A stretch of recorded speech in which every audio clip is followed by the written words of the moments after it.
Buenas tardes a los presentes en la sala, en el aula, a los presentes online.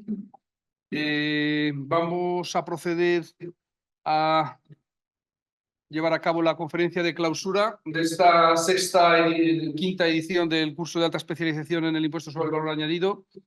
Como ya viene siendo tradición, pues Ricardo Álvarez Arroyo nos hace el favor de impartir esta conferencia todos los años, en donde tratamos de hacer un resumen o más bien un balance de la situación de aquellos temas que en el momento de dictarse la conferencia pues están en el candelero, están encima de la mesa, están siendo objeto de debate, son relevantes, son importantes y demás. Ricardo Álvarez Arroyo es inspector de Hacienda del Estado, es el subdirector general de Impuestos sobre el Consumo en la Dirección General de Tributos del Ministerio de Hacienda. Y, como siempre, darle las gracias a Ricardo por estar aquí en un día caluroso de junio como el que tenemos. Esperemos que al salir nos desplome el cielo sobre nuestras cabezas en forma de tormenta brutal y podamos salir e incluso que le apetezca tomarse una cervecita. Este año, bueno, hemos estado ahí en el filo de la navaja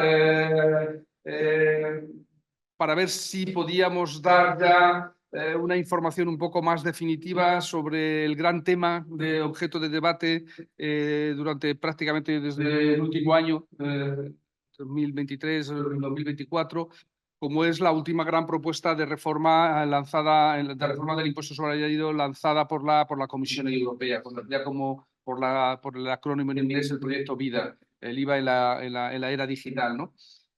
Como Ricardo comentará, pues bueno, pues este ha sido un expediente que además él conoce de muy primera mano, porque digamos que la parte sustantiva del debate de este proyecto en las instituciones europeas y en particular en lo que se refiere al Consejo, que digamos que es una voz cualificada, porque al final como proyecto de materia fiscal tiene que aprobarse por unanimidad y aunque el Parlamento, el Consejo Económico y Social y demás hacen aportaciones, pues la voz fundamental es la del Consejo y España ha sido presidenta de turno en el segundo semestre del año pasado y, por tanto, fue a la presidencia de turno a la española a la que le correspondió hacer los trabajos más sustantivos o más importantes para intentar poner de acuerdo a 27 Estados miembros, cosa que nunca jamás esa tarea fácil, ¿no? La presidencia española, desafortunadamente, no pudo cerrar el expediente y, bueno, pues en este primer semestre del 2024, bajo la presidencia de turno del Consejo a cargo de Bélgica, pues se ha intentado avanzar, pero en las dos últimas reuniones del ECOFIN, como comentará Ricardo, pues no ha sido posible llegar a un acuerdo definitivo. Ha quedado por ahí la oposición de un único Estado miembro, pero la regla de unanimidad ha hecho que no haya sido posible aprobar el expediente. En principio, como Ricardo también comentará, parece ser que todo está bastante cerrado desde el punto de vista técnico, que también hay un acuerdo político que esperemos que no se rompa a última hora, bastante generalizado, pero bueno, confiemos en que ojalá la presidencia belga, antes de, ya difícil porque le queda un mes, pueda cerrar el expediente y podamos tenerlo aprobado. Y si no, confiemos en que a lo largo de 2024 acabe aprobándose, porque los cambios que se avecinan, aunque hay un periodo también, como lo comentará Ricardo con detalle, transitorio, ¿no? Esto no va a entrar en vigor del día a la mañana, pues porque son cambios importantes que exigen adaptaciones e inversiones importantes, tanto para las administraciones fiscales como para las empresas. Va a haber un periodo dilatado de distintas duraciones según los aspectos que haya que cambiar. Pero bueno, esperemos que lo sepamos lo antes posible, pues, para tomar las medidas necesarias para adaptarnos. Sin más, Ricardo, un año más, muchas gracias por dedicarnos una hora de tu tiempo en una tarde de junio, insisto, calurosa, por lo menos aquí en Madrid. Y sin más, paso a cederte la palabra para que nos comentes un poco el objeto de la conferencia. El IVA de la era digital, el proyecto VIDA, situación actual y, haciendo de pitonisos o de pitonisas, perspectivas de futuro a ver qué es lo que podemos decir. Ricardo, muchas gracias. Pues muchas gracias, David. Muchas gracias, sobre todo al curso de alta especialización en el IVA, que creo que es la quinta edición, si no me equivoco, ¿no? Llevamos Este ya año, 5 ediciones. Estamos hablando aquí. Bueno, no voy a extenderme mucho, pero siempre digo que ese es el máster de IVA, es el máster, o sea, que no hay otra cosa igual. Estoy viendo más igual un mío de un máster general de tributario, o sea, que creo que está metido en el máster de IVA, que es un porcentaje de verte aquí, luego ya hablaremos. O sea, que creo que aquí la gente buena, que quiere especializarse en IVA es donde tiene la referencia. ¿Por qué? Porque están los mejores profesores de todo el IVA. Todo el mundo que da aquí de clase, siempre digo que no de clase, son los mejores. O sea que está claro que por algo será.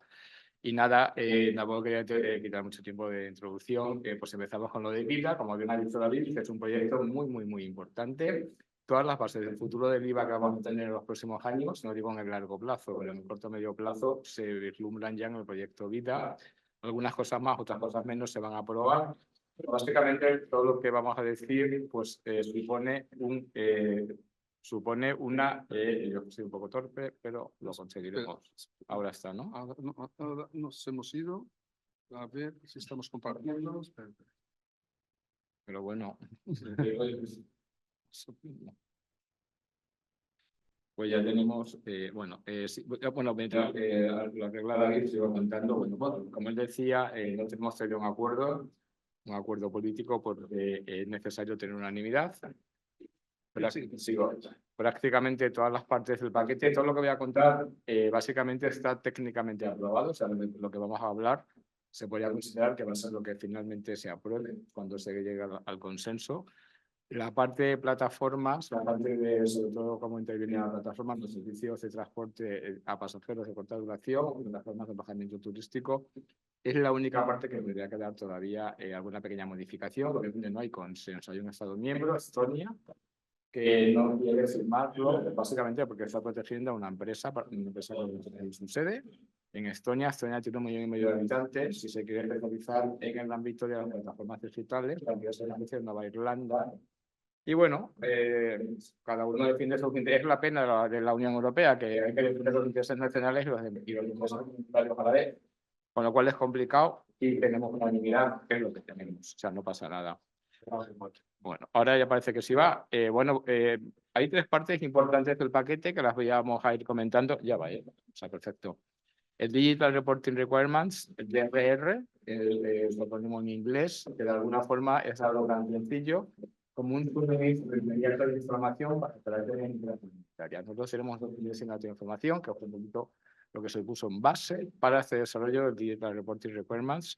Luego el Single Bar Registration, que no deja de ser otra cosa, que conseguir, mediante modificaciones de la directiva, que los operadores solamente tengan que tener un NIF de su Estado miembro y relaciones con su administración tributaria para realizar operaciones en el ámbito de toda la Unión Europea. No se consigue todavía, pero eso es un poco la filosofía que se persigue.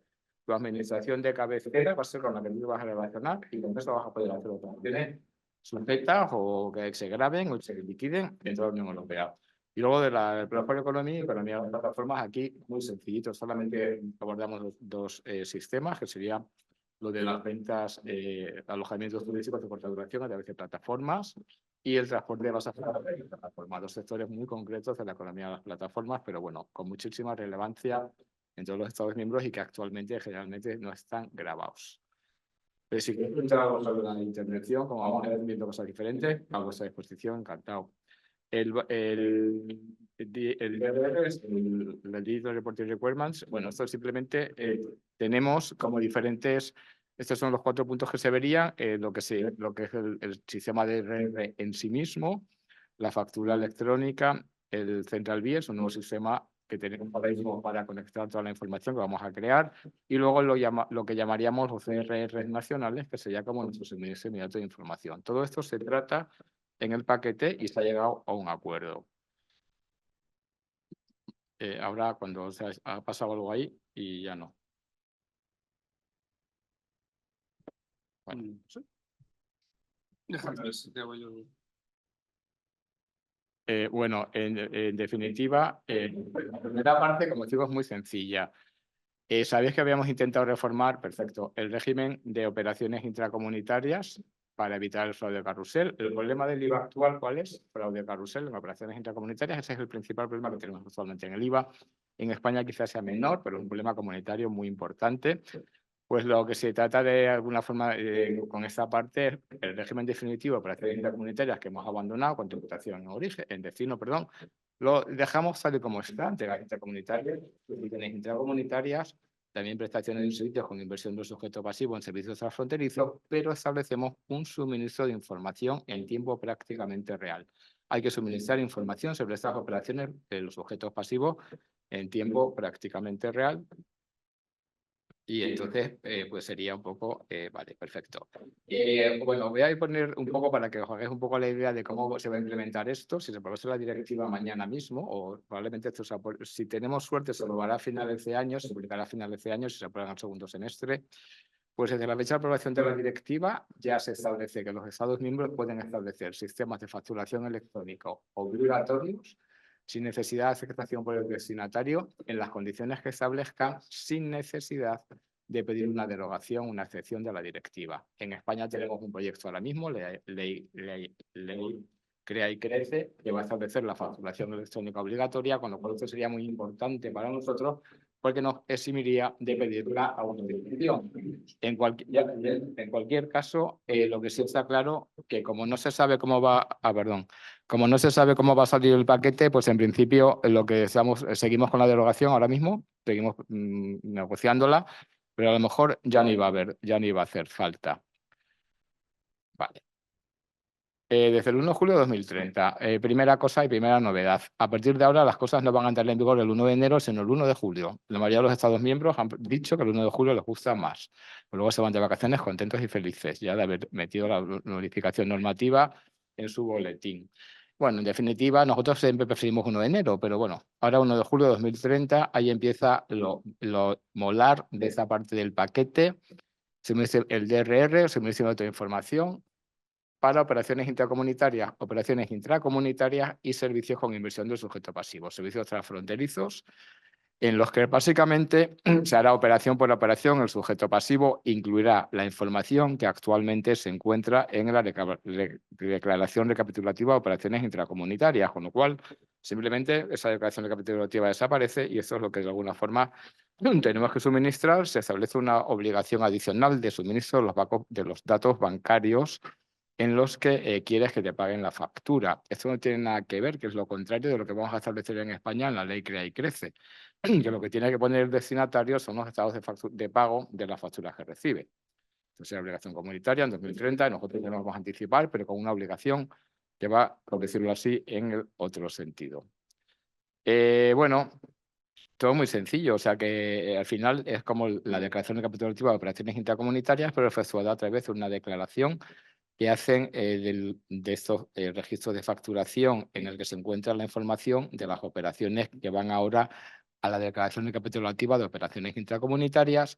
Y la novedad importante es que si no presentas esta declaración, el DRR, que tienes que hacer cada operación en sí misma, no podrás aplicar la exención en la entrega intracomunitaria. El régimen de la exención en la entrega intracomunitaria me tiene que haber transporte intracomunitario, eso por supuesto, siempre un servicio que se localiza en otro Estado miembro, pero fundamental para aplicar la exención, un requisito no formal, sino sustantivo, la presentación para poderte aplicar la exención, lo que tenemos ahora un poco con la declaración recapitulativa y los demás requisitos de los NIFIBAs.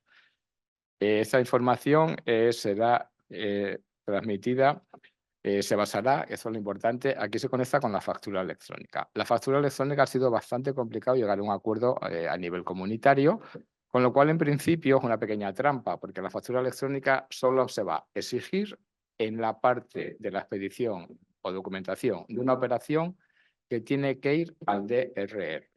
La factura electrónica será obligatoria a nivel comunitario para aquellas operaciones que tienen que ser objeto de suministro en el DRR, en una operación intracomunitaria o en una prestación de servicios que se transfronteriza, tienes que expedir, eso se fundamenta en una factura electrónica armonizada.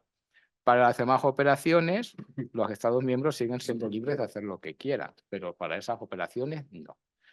Obviamente, si para esas operaciones es necesario un estándar de facturación electrónica, parece razonable que en el medio corto plazo todo el mundo facture eso. No vas a tener un sistema de facturación para tus facturas domésticas y otro sistema de facturación para tus facturas comunitarias. Pero teóricamente solamente es obligatorio la factura electrónica en esas operaciones o en el contenido de las operaciones que tienen que ir al suministro al DRR. Y esto hay una definición también común de factura electrónica, que será aquella factura expedida y recibida o transmitida por medios electrónicos, pero lo importante es que se realice en un formato estructurado que permita el tratamiento de la información. Es decir, que pueda ser objeto de tratamiento desde el punto de vista del que emite la factura o desde el punto de vista del destinatario de la factura.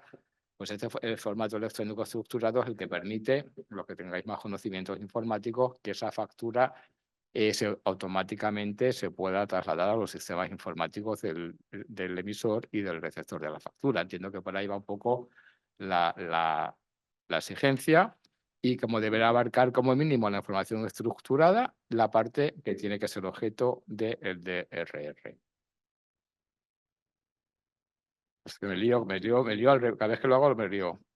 Bueno, y luego aquí, eso es una cosa que al final tenemos que pasar un poco por el aro, porque se dice que el plazo para la emisión de la factura electrónica en la que se basa el DRR es de 10 días desde el devengo de las operaciones. Nos parece mucho tiempo. Nosotros pensábamos que un tiempo más corto hubiera sido mejor.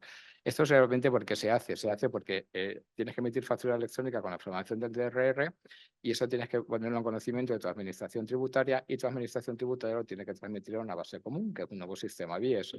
10 días nos parece mucho. O sea, es poco tiempo, pero si estamos haciendo algo casi en tiempo real como prevención del fraude, parece un poco demasiado dilatado. Pero bueno, al final, unos y otros, este fue el plazo que se previó. Originalmente estaba basado en 5 días, primero 4, luego 5, pero al final quedaron 10 días. Y luego no será necesario por el destinatario la aceptación de la factura electrónica que contenga o armonizada con los datos del DRR. Y luego es necesario que las administraciones tributarias tengan un compromiso de poner a disposición de sus sujetos pasivos, de sus operadores, sistemas para poder implementar la factura electrónica a través de un portal público o una solución pública.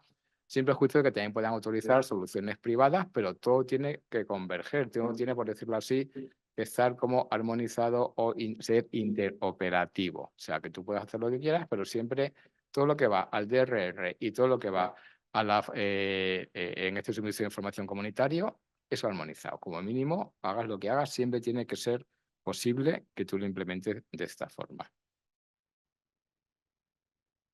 Sí.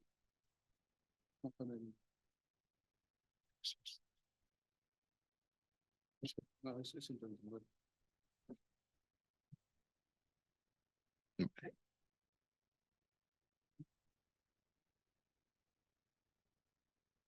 Bueno, esto ya lo estamos viendo.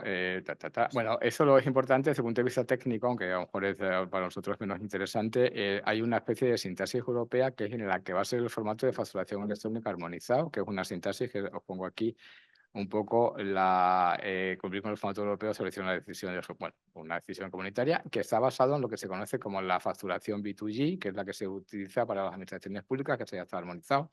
Cuando es de contratación pública tienes que cumplir unos requisitos de facturación electrónica.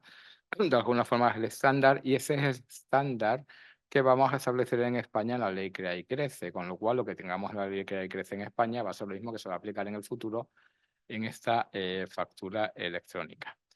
Aunque sea posible que los Estados miembros continúen estableciendo su normativa nacional y sistemas de acreditación para que la información que se reciba pues, esté validada, de que luego sea compatible con lo que se envía a nivel centralizado.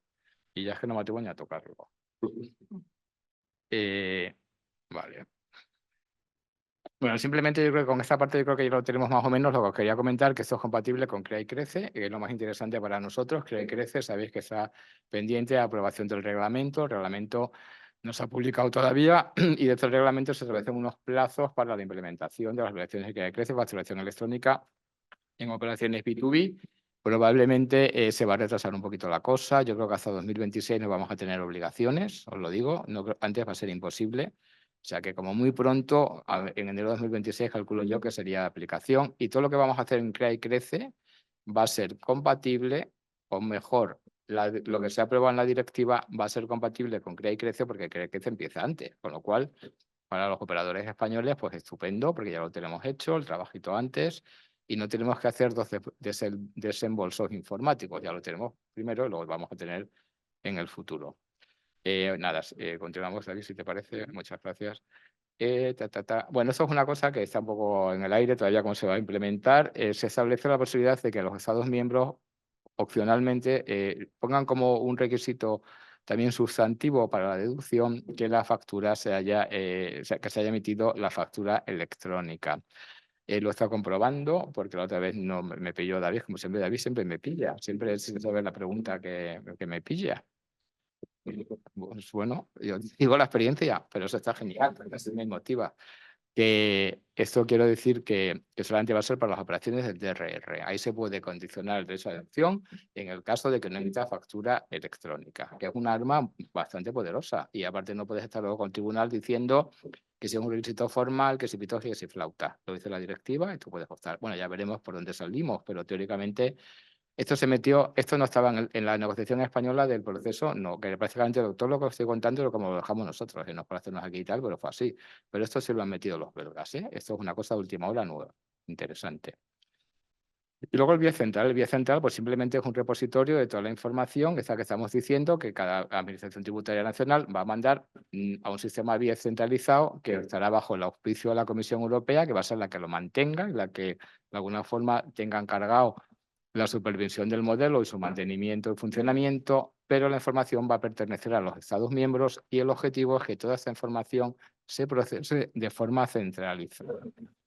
En las herramientas tecnológicas y digitales de lucha contra el fraude y la inteligencia artificial que se está utilizando aquí, actualmente lo estamos haciendo ya, pero es un poco segmentado. La idea es que tengamos toda la información de todos los operadores en tiempo prácticamente real, 10 días, como hemos dicho, y que toda esta información pues se procese de forma conjunta, con lo cual parece que ya los sistemas informáticos te sacan los nombres y apellidos de los que van a hacer fraude. O sea, y eso ya lo hacen ya, pero cosa que luego te enteras, a lo mejor ya han desaparecido. Eso es otro problema, pero bueno, por lo menos sabes quiénes eran, te quedas más tranquilo. Eso es lo que vamos a intentar conseguir y parece que va a funcionar bien y que va a ser un paso. Y esto exige, que esto ya es una cosa interna, pero que tiene, no lo tengo aquí mucho en las diapositivas, pero tenéis que tener en cuenta que todo esto es cooperación administrativa en el ámbito del IVA y eso es muy complicado de llegar a acuerdos. O sea, toda la cooperación administrativa, o sea, todo esto subyace en que cedemos soberanía a otros Estados miembros, al organismo, es lo más complicado de aprobar. Los Estados miembros son siempre muy, por decirlo así, no quieren que se intermezclen, o sea, que los dejen solos en sus luchas contra el fraude o en sus procedimientos tributarios sancionadores, quieren que todo sea muy nacional y eso sí es un paso muy importante. Aquí hay mucho del reglamento de cooperación administrativa que viene detrás del Vía Central y yo creo que con esto simplemente el Vía Central ya tenemos una aproximación de lo que es, hay alguna cosita más, pero simplemente lo veis, la información se va a tratar, se puede descargar por los Estados miembros, los del Eurofix o en asociaciones individuales, pues en función un poco de lo que se persiga. Pero bueno, esto ya es como más de funcionamiento. Si quieres, vamos a... Esto es lo de los sistemas de información o de RR nacionales, los suministros de datos de información nacionales, cuando hemos aprobado o cuando ya hemos llegado al acuerdo sobre el paquete vida, muchos Estados miembros, entre ellos España, tenían ya sus propios sistemas de suministro de información. Como el nuestro, no había muchos, el nuestro es un poco el que se parece más a lo que se va a establecer a nivel comunitario sobre el sí intracomunitario. Pero muchos Estados miembros tienen sistemas a través de la factura electrónica, de transmisión de la factura electrónica, que nosotros ahora vamos a tener eso también, porque en la ley Crea y Crece, en el fondo lo que te va a exigir es que transmitas la factura electrónica. Vas a tener por un lado el sí y por otro lado la factura electrónica que tienes que también que transmitir a la administración tributaria. Entonces, todos estos sistemas se pueden mantener, pero no son obligatorios. No se establece una obligación de que los Estados miembros tengan que hacer sistemas de suministro de información para operaciones nacionales, solamente voluntario. Pero si lo haces, tienes que converger con lo que hemos dicho para el sí comunitario, para el DRR, a efectos de que se tiene que basar en una factura electrónica armonizada y a efectos de los plazos y todas estas cosas. Es decir, si tú lo pones nuevo, tienes que hacerlo como el comunitario. Pero ¿qué pasa si ya lo tenías? Pues si ya lo tenías, como en el caso de España, si queréis, pasamos hasta el 2035, nos quedamos como estamos. 2035, estamos en 2024. Pues tenemos ahora 10 años en los que el sí español no tendría que ser objeto de modificación. Pero aquí yo siempre tengo una reflexión que yo creo que va a llegar. Si cuando una vez que se apruebe la ley Crea y Crece y tengamos aprobada la directiva, estoy seguro de que antes de 2035 el sí se va a reformar en España. No tiene sentido que tengamos una facturación electrónica en un sistema de facturación obligatorio que va a establecer el Crea y Crece, que va a ser el sistema europeo armonizado con la transmisión de la factura y a su vez tengamos los suministros de datos de información que va en registro de facturación, lo sabéis vosotros mejor que yo, son cosas como que no es lo mismo. Entonces yo creo que esto va a converger y antes de 2035 lo tendremos armonizado. O sea, armonizado a nivel interior, quiero decir, y por supuesto con el estándar comunitario. Sería un poco la reflexión. Y con esto ya esta parte acabamos. ¿Tenéis alguna pregunta de esta parte? Esta es la parte en el fondo fundamental de todo el paquete. Pues pasamos a la segunda parte, que es el Single Bar Registration, que es el registro único.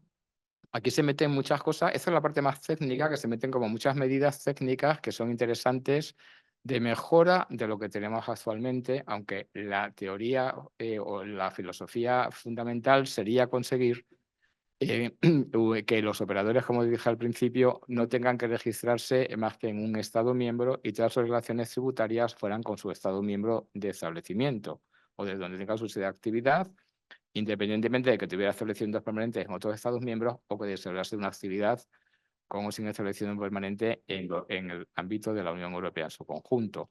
Y tenemos diferentes cosas. Por un lado, mejoras técnicas en la ventanilla única, el comercio electrónico. Luego, la inversión de sujeto pasivo en operaciones realizadas por no establecidos, que se hace obligatoria, ahora es voluntaria.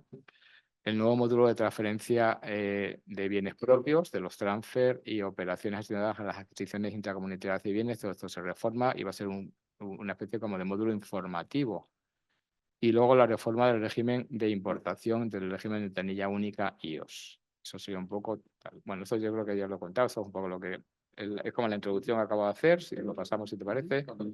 Y desde el 1 de enero de 2026, bueno, tenemos una ampliación y mejora de los regímenes de ventanilla única. Toda esta parte es muy técnica y solamente lo que hacemos es, se extiende la ventanilla única, sobre todo el régimen de la Unión, a aquellas operaciones B2C que antes no estaban contempladas, sobre todo en entrega de bienes, con proveedores no establecidos en la comunidad.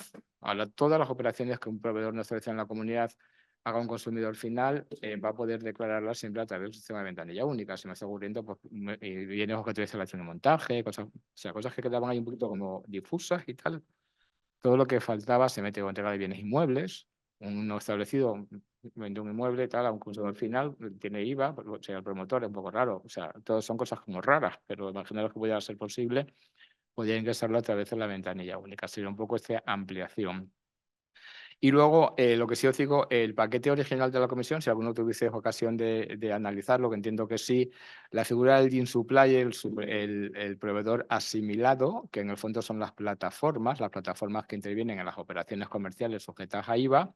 Cuando hay un proveedor, una plataforma y un cliente que a través de la plataforma compra los servicios del proveedor o los bienes del proveedor.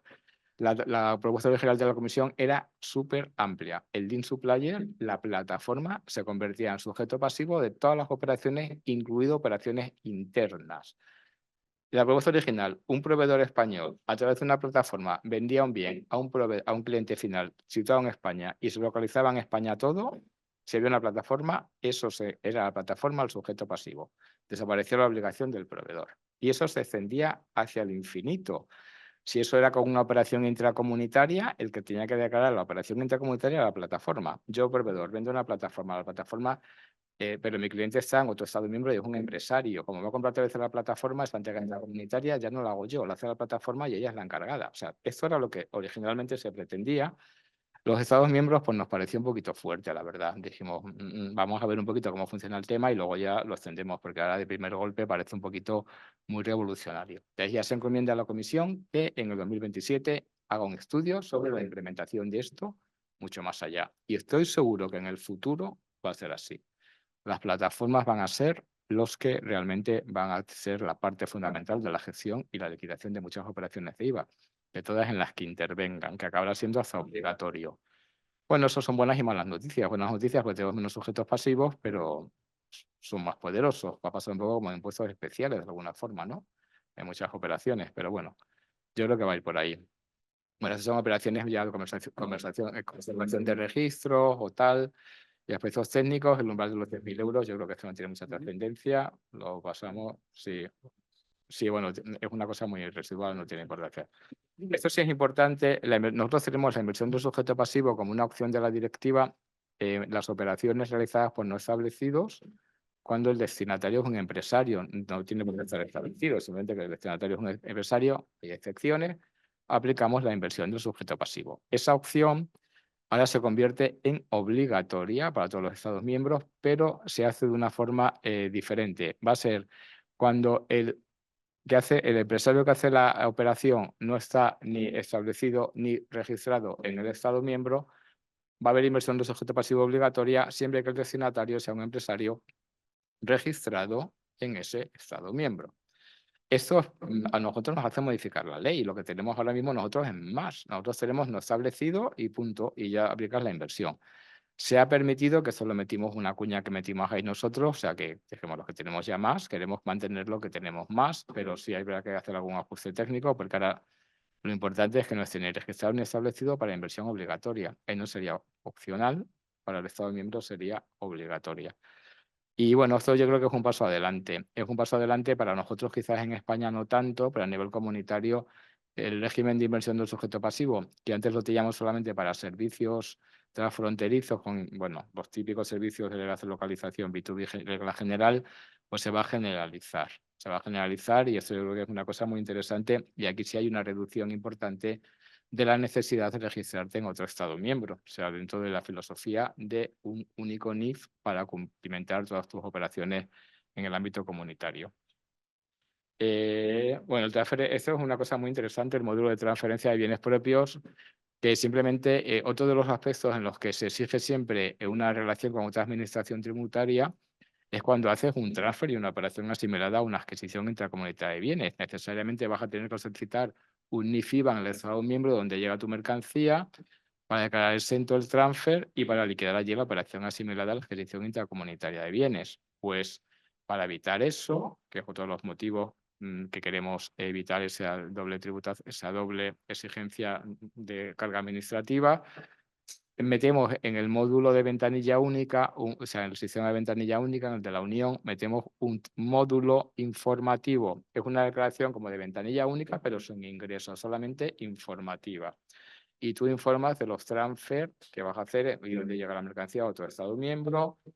Todo queda como muy documentado y en ese caso lo que vamos a aplicar es una exención en la operación asimilada a la adquisición intracomunitaria de bienes, y no vas a necesitar un NIF-IBAN del otro Estado miembro, o sea, la simplificación. Esto se aplica para todo tipo de bienes, pero hay un problema con los bienes, con los derechos a la deducción. O sea, algunas veces, claro, tú, si estás en diferentes sistemas de deducción, en un Estado miembro y en otro, con bienes de inversión, o sea, o sistemas de deducción, tienes que hacer ajustes y se establece un sistema muy complejo de ajustes, que eso yo creo que no lo va a hacer nadie, pero teóricamente está previsto. O sea, que esto no sea una especie de apertura al fraude, de que cuando tengas que regularizar, o no lo puedes declarar en el módulo de transfer o tienes que regularizarlo si lo declaras aquí. También se prevé, no lo tengo puesto en la presentación, pero que entendáis que va a funcionar así.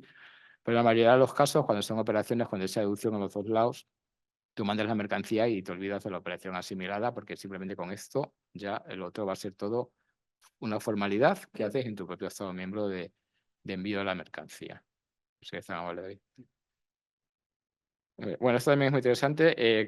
Esto la verdad es que también fue una cosa que la propuesta original era mucho más ambiciosa. La propuesta original establecía que cuando una plataforma de comercio electrónico tenía mercancías de un proveedor que hacía el movimiento de las mercancías sin que el otro se enterase, que es muy frecuente. Tú tienes mercancías en un almacén de Amazon de repente se las lleva a un almacén en Francia porque sabe que esa luego va a vender a Alemania, lo que sea, los consumidores finales, que fuese la plataforma la que se convirtiese en sujeto pasivo. Lo que he dicho antes, extender a las plataformas esa condición.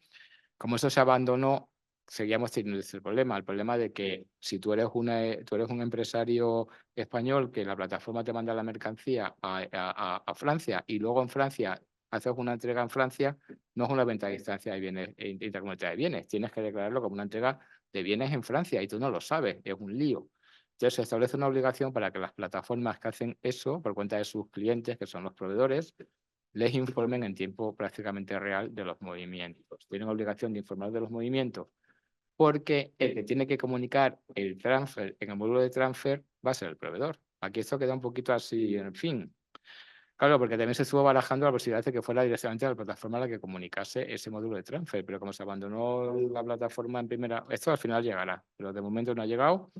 Aquí es cierto que la plataforma te comunica y tú de repente tienes que comunicar un módulo de transfer de una mercancía no se ve ni que la tenías en Francia o que acaba de llegar a Francia, pero bueno, entiendo que se irá perfeccionando con el funcionamiento. Y luego, bueno, desaparece el régimen de ventas, el régimen, ¿cómo era eso? Que nunca me acuerdo cómo se dice. El régimen de entrega de bienes en ventas a consigna, las consignas. Eso, la venta en consigna, como eso era una cosa que habíamos simplificado precisamente y ya tenemos el módulo de transfer, pues con eso desaparece. Ya desaparecen y eso no se puede aplicar, sería directamente un transfer normal y corriente. Este ya lo hemos contado, yo creo, y eso es lo que queda pendiente, eso es interesante, y así lo dejo muy deprisa, pero yo creo que, bueno, con el tiempo que vamos bien, ¿no? Eso es lo que ha quedado pendiente. La propuesta original de la comisión era también muy ambiciosa en el ámbito de vincular las operaciones en la importación, el IVA y los derechos de aduana o los derechos, la deuda aduanera. De alguna forma se quería establecer como el régimen que tenemos nosotros de ventanilla única de importación para el ámbito aduanero, porque eso viene conectado con la supresión de la franquicia aduanera que tienen actualmente en el ámbito aduanero hasta 150 euros y se suprimiría esa franquicia, con lo cual todas las mercancías teóricamente tenían que tener una liquidación de derechos de aduana y a su vez del IVA a la importación, como ya tienen, porque se quitó la franquicia de los 22 euros en el ámbito del IVA, y todo eso se iba a hacer de forma conjunta mediante la figura del el importador asimilado o el proveedor asimilado que tenemos nosotros ahora mismo, con las plataformas, con los régimen de importación, o sea, una cosa como conjunta. Y luego además íbamos a establecer el régimen de importación obligatorio. En aquellos casos en los que ventas de bienes a distancia de bienes importados, hay un supuesto en el que la plataforma puede ser sujeto pasivo cuando es una venta a distancia de bienes importados a través de una plataforma. Pero ahora mismo no es obligatorio. La plataforma puede negarse, con lo cual no tienes nada. Sigue siendo el proveedor el que hace la venta a distancia de bienes importados o una importación por parte del consumidor final en destino, según sea. Entonces, esto sí va a ser obligatorio. Todo esto estaba como una parte conectada con la normativa aduanera. Si en el IVA es complicado llegar a acuerdos, en aduanas ya es que es como imposible llegar a acuerdos, porque además ellos, como tienen reglamentos de ejecución, no es como nosotros, que luego siempre tienen el triquiñuelo de la transposición.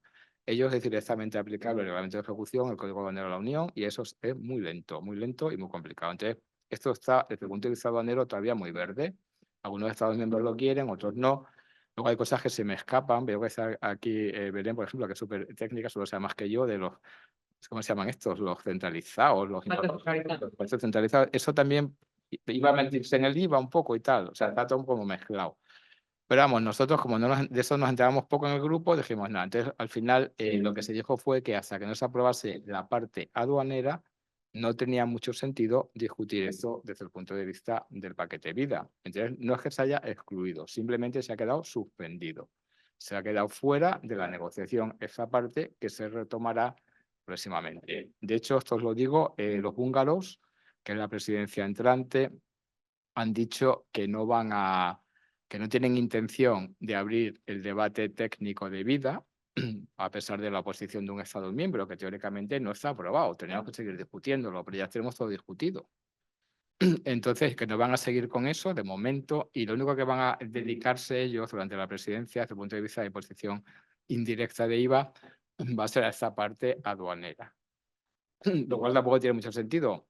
Es que los húngaros no quieren hacer nada. Entonces, esto es una forma de hacer algo que no hacen, porque van a discutir a nivel aduanero su parte y nosotros la nuestra. Pero como dependemos de ellos, pues no sé si vamos a avanzar mucho o poco. Dependerá un poco de la fuerza en la que avance la parte aduanera, porque sí es cierto que si avanza la parte aduanera llega a buen término, hay que modificar la directiva IVA. O sea, no es que sea una que modifique la otra, son dos normas independientes, pero correlacionadas. Y esto es simplemente que lo conozcáis, que es la parte que ha quedado pendiente. Y ya está. Bueno, y esto la comisión tiene poder. Luego había un poco de lío. En España menos, ¿eh? En España tenemos menos lío, pero a nivel comunitario muchas administraciones tributarias, la parte de aduanas y la parte tributaria general, por decirlo así, están completamente separadas. No son la misma administración tributaria, son administraciones públicas, pero están como independientes. El régimen IO se ha descubierto que da mucho fraude a nivel aduanero, sobre todo porque tuvo el número de operador de IO, de ventanilla de importación, automáticamente la importación queda exenta porque vas a pagar a través de la ventanilla del IVA. Y entonces ahí, claro, muchas veces con ese número, las autoridades aduaneras no saben si realmente ese número es real o no es real, o hay mucho fraude. Entonces, todo esto también es técnico de poderes de cooperación administrativa reforzada para evitarlo. Pero bueno, creo que en España no es una cosa que realmente se haya suscitado como de mucho trascendencia, pero sí hay Estados miembros que lo tienen como peor y simplemente, bueno, pues que se va a poner en más comunicación aduanera, tributaria, IVA, en aquellos estados que no lo tienen conjunto. Y esta es la última parte, la plataforma, la economía de las plataformas, que es, como veis, simplemente se abordan dos tipos de servicios, los alojamientos turísticos de corta duración, es decir, cuando un particular o un empresario, quien sea, pone a disposición de un cliente una vivienda amueblada para alojamientos de corta duración a través de una plataforma. Todos sabemos de qué plataformas estamos, más o menos, hay muchas, pero básicamente estamos hablando de dos. Y la otra opción o el otro servicio que se analiza es el transporte de pasajeros también a través de un particular o de un empresario, o sea, pequeño empresario que pone ese vehículo a disposición de hacer transporte de pasajeros a través de una plataforma. Esa segunda modalidad en España prácticamente no existe.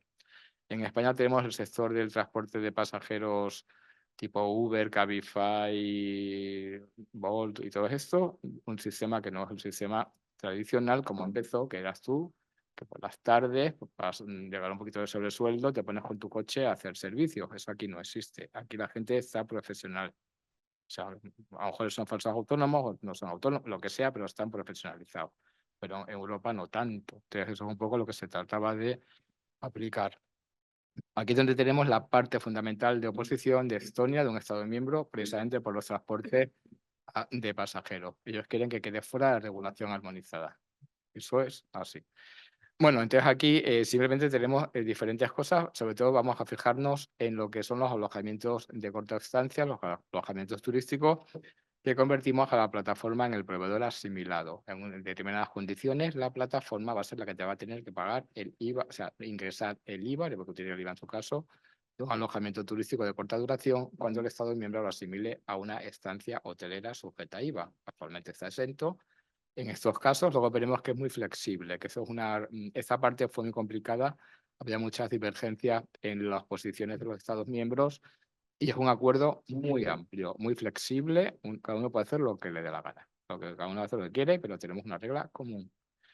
Y luego las formas de exclusiones y luego una regla de localización del servicio de facilitación, que lo llaman así, es el servicio que te presta la plataforma que te consigue a ti, en la que tú te comunicas para contratar ese alojamiento, que se establece una regla de localización en donde es el subyacente, que es muy interesante para España. Esto era lo más importante para nosotros desde el punto de vista recaudatorio, porque aquí sí conseguíamos rajar un poquito lo otro era todo fenomenal, pero esto era real, por decirlo así. En la economía de las plataformas, bueno, simplemente introducción, rollo tipo Airbnb, Uber, no sé qué. Bueno, en lo que hay aquí, en alojamientos turísticos, hemos llegado al consenso de que esto lo vamos a aplicar para alojamientos turísticos hasta 30 noches de duración. Hasta 30 noches de duración, lo que voy a contar es hasta 30 noches máximo de duración. O servicio de transporte de pasajeros. En estos casos, cuando se hacen a través de una plataforma, la plataforma se convierte en lo que se llama el DIN supplier o el proveedor asimilado. Hacemos la ficción de que el proveedor subyacente, el que tiene el apartamento o la vivienda, le presta un servicio a la plataforma y la plataforma en nombre propio presta el servicio al cliente que se hospeda en el alojamiento. Y luego hay una cosa que es un poquito muy interesante. El proveedor subyacente no va a estar en el ámbito del IVA y teóricamente no va a repercutir IVA a la plataforma porque técnicamente se establece una exención para que no se pueda deducir. Es decir, la filosofía es la siguiente.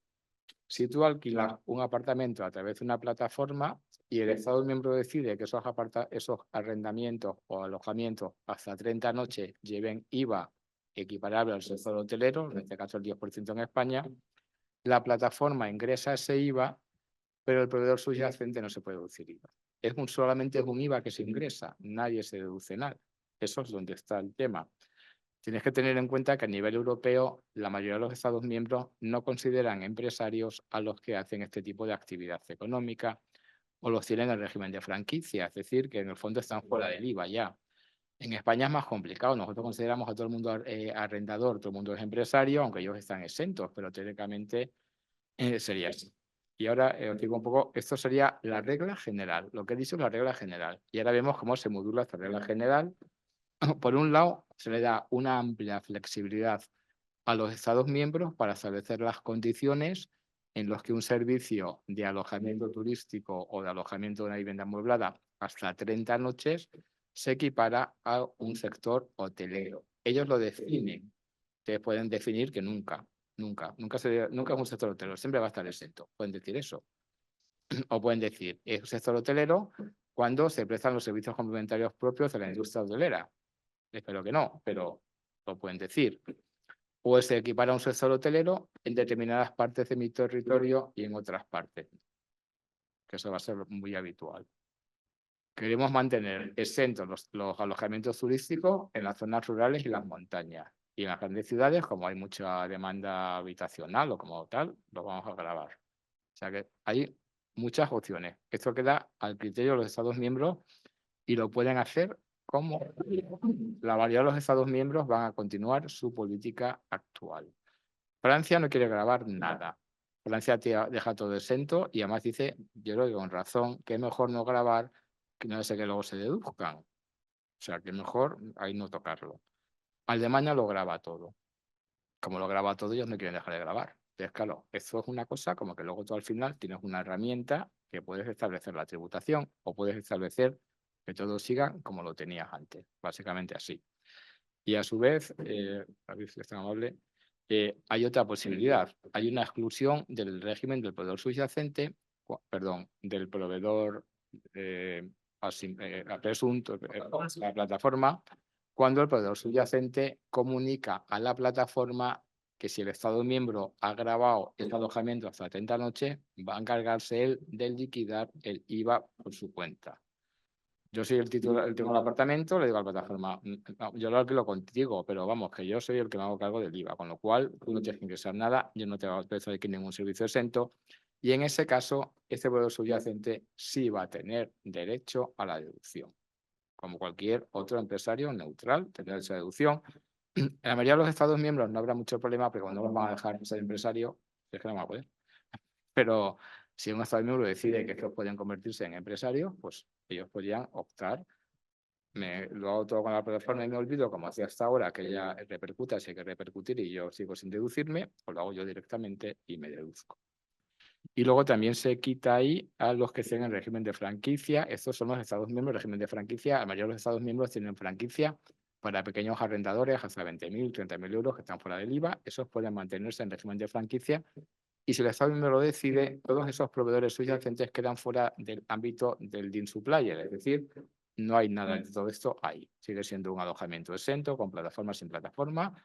Más que exento, no sujeto, por decirlo así, porque no es que esté exento, es que están fuera del ámbito del IVA, no se repercute y te deduce y queda ahí. Y yo creo que esto era un poco algo a la facilitación que se a cabo, el servicio de facilitación, que eso es interesante.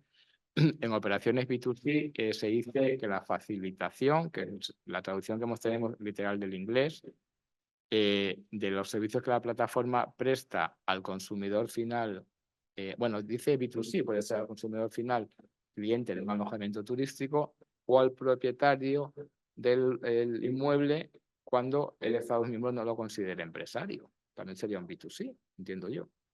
En el caso español, solamente desde el punto de vista del cliente, estos servicios van a tributar donde se ponga, donde se preste el servicio subyacente, o sea, donde quede sujeto a tributación el servicio subyacente, lo cual esto es muy importante porque va a tributar donde se encuentre el inmueble. La comisión que va a cobrar Airbnb a los clientes va a ser donde esté el inmueble, no donde esté el propietario del inmueble. Y eso ha sido una batalla muy complicada de sacar adelante porque aquí hay dinero. Y cuando hay dinero, pues la gente pues parece que se mira más. Porque aquí todos los estados del norte de Europa, o sea, todos los que te ponen los turistas querían que se tributase donde se encontrase, perdón, el cliente, no el proveedor, el cliente, y todos los que tenemos las zonas turísticas queríamos que se tributase donde se encuentra el apartamento. Pero al final esto es sentido común, es que esto es de sentido común que tiene que ser así. Vamos, yo lo veo clarísimo, pero bueno, parece que hay gente que no, pero ahí se ha quedado.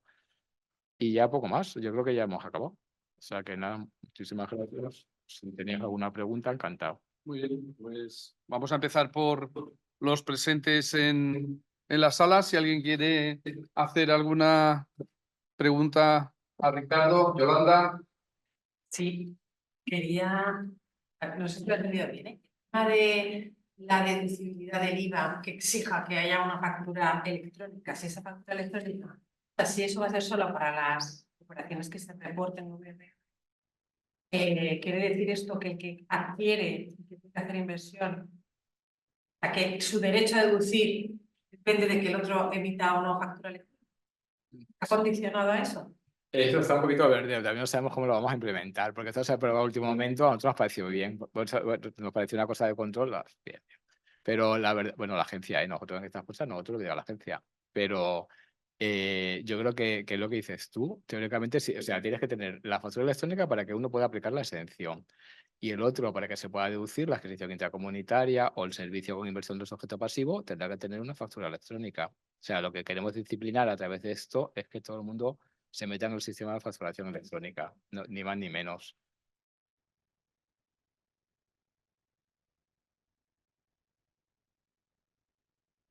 Yo no lo veo tampoco. La factura electrónica no me puedo deducir yo y yo qué hago, o sea, a mí hay que... Ya, pero como es obligatorio, o sea, es que no puedes no tener factura electrónica. Es como, o sea, que no sé, es como, claro, es la típica cosa que tú al final no tienes culpa, pero eso es como todo lo que pasa en todas las obligaciones del IVA, que de alguna forma al final hay una obligación que es bilateral, desde un lado y desde el otro, y si alguien no la cumple, pues al final te quedas tú ahí. Pero es que ahora si tu cliente no te emite factura ni electrónica ni no electrónica, tampoco te deduces, ¿no? Y no es culpa tuya. No sé. Es algo así, yo creo que tampoco hay que darle mayor importancia. Lo que pasa es que lo he puesto ahí en negrita porque me llamó la atención. Cuando vi la última, eso es una cosa que se negoció, como yo a esta reunión ya no fui y me contaron que había muchísima polémica. Porque la verdad es que nosotros, nuestra posición en España era que queríamos que fuera obligatorio para todos los Estados miembros, no potestativo. Nosotros ya todos, siempre, porque si no, claro, unos y otros no, no puede ser, mejor para todos, pero al final ha quedado así. No lo sé cómo se va a implementar, yo creo que tampoco tiene mucha trascendencia, ¿eh? Yo creo que va a ser una medida, en el fondo lo que trata es de que los propios proveedores, clientes, se preocupen de que en operaciones transfronterizas puedan ir a exigir la factura electrónica. Y lo que sí me parece interesante es que es un precedente importante para condicionar la deducción a la factura, que nosotros lo tenemos, pero el Tribunal de Justicia siempre está ahí un poquito reacio. Quién sabe si a lo mejor en unos años esto se mete para todas las operaciones y no solamente para las transfronterizas. Pero vamos, que tampoco estoy diciendo algo que sea una cosa malísima, si ya lo tenemos todos. Si ya, ¿no? En España, si no tienes factura, si vas al Tribunal de Justicia, a lo mejor te da la deducción, pero la gente tributaria lo vio complicado, ¿no? Bueno, no lo sé, luego en la práctica diaria, ¿no? Depende de cada caso, ¿no? Pero teóricamente no tendrías que tener derecho a deducción.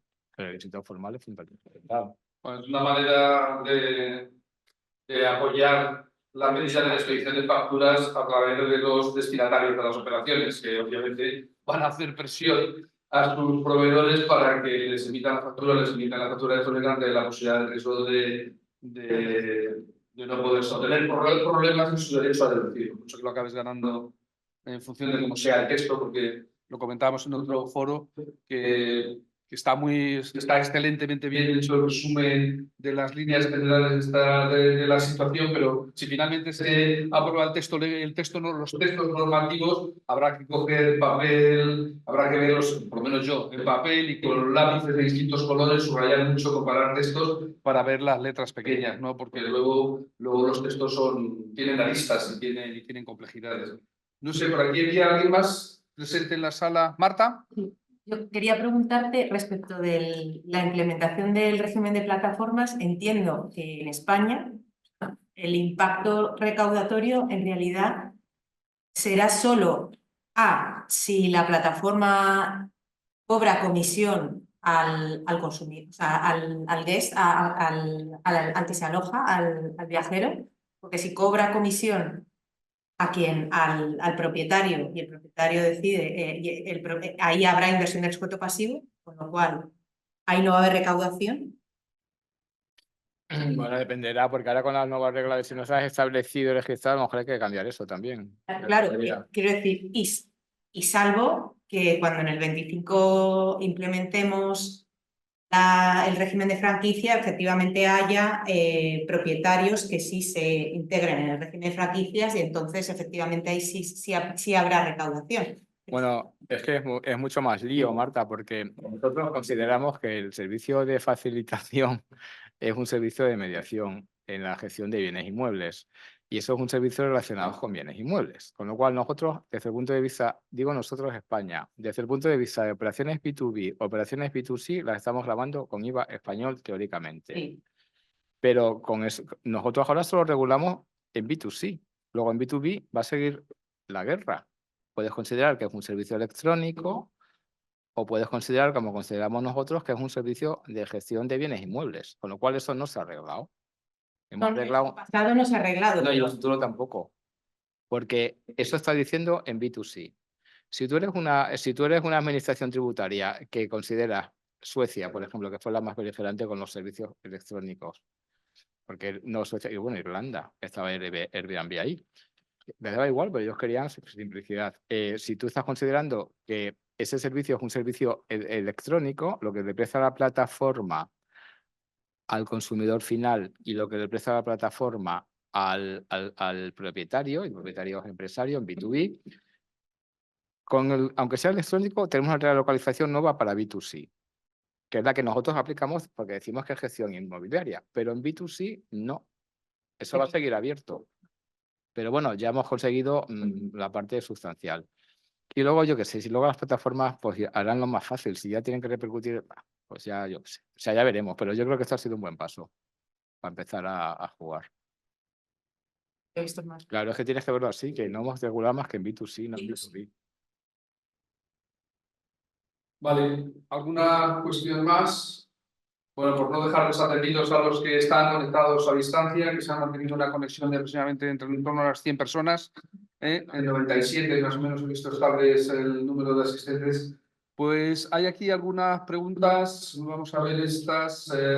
Verónica Fernández nos dice, con la novedad del módulo de One Stop Shop de los transfers y la eliminación de la Quick Fix de los acuerdos de ventas en consigna, ¿se valoraría mantener o eliminar el registro de estas operaciones en el libro registro de determinadas operaciones intracomunitarias? ¿Cómo quedaría el contenido de este libro? Es decir, si al final aprobamos que todo esto vaya en este BIES incrementado, si ya tendría mucho sentido mantener un libro separado, diferente para el libro, llamamos libro registro de determinadas operaciones intracomunitarias.